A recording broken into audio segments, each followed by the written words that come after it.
Are You Doing for the Rest of Your Life by Shannon O'Hare.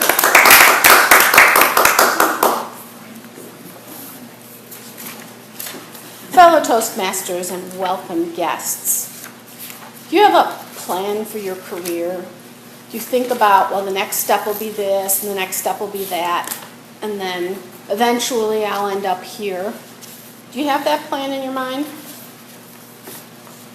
Do you have a plan for your personal life? Do you think, maybe I'll take scuba diving lessons even though I'm really scared, or I'd like to get married someday and have kids, or I think maybe I'd like to have a vacation home in Wisconsin.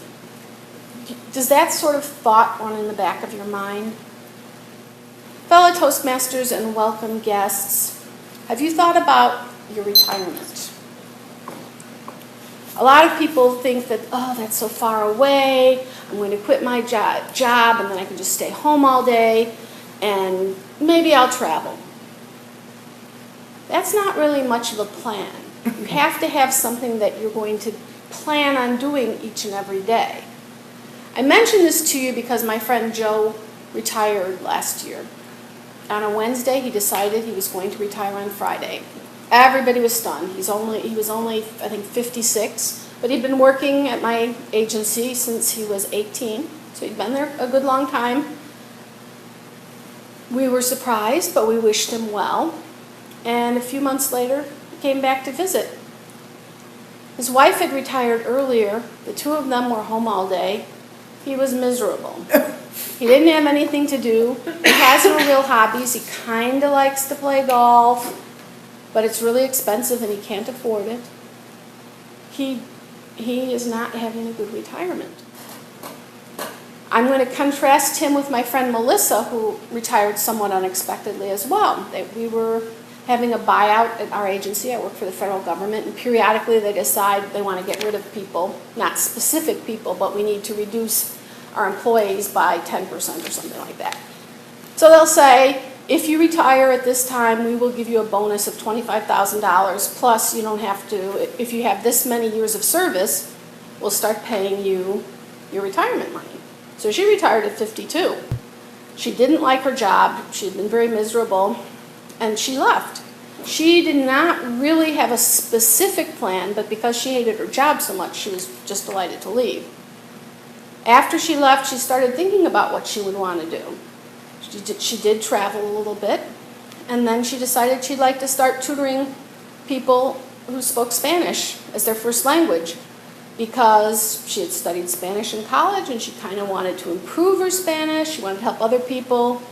Pretty soon she was doing that twice a week. Then everybody knew she was retired, so she started getting calls from people who needed to go to the doctor and they had to have somebody to drive her home. It wasn't a business, but it was something she did for her friends. That kind of gave her something to do, and she visited her elderly father. Things were working out pretty well for Melissa.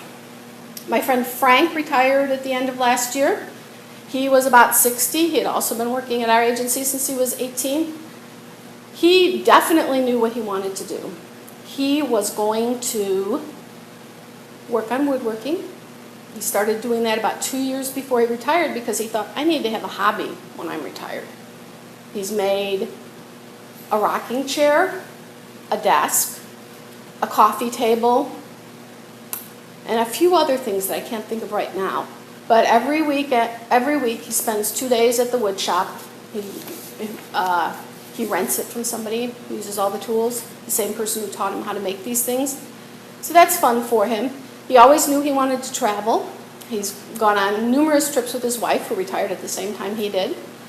And he also knew when he retired that he would like to come back and work part-time for our agency. He asked them in advance if that would be possible.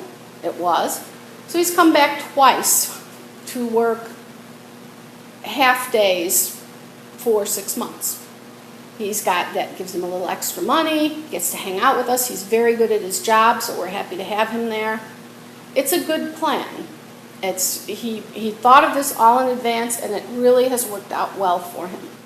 Another one of my coworkers, who was about 65 when he retired, was the head of human resources. When he retired, he thought he would like to get a job because he enjoys working with people.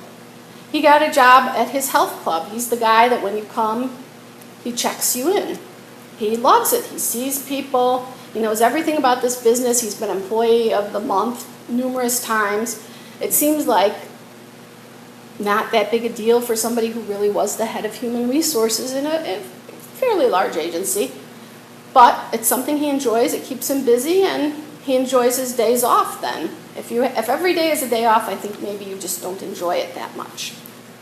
Those are people who have succeeded at retirement, and one person who has failed at retirement.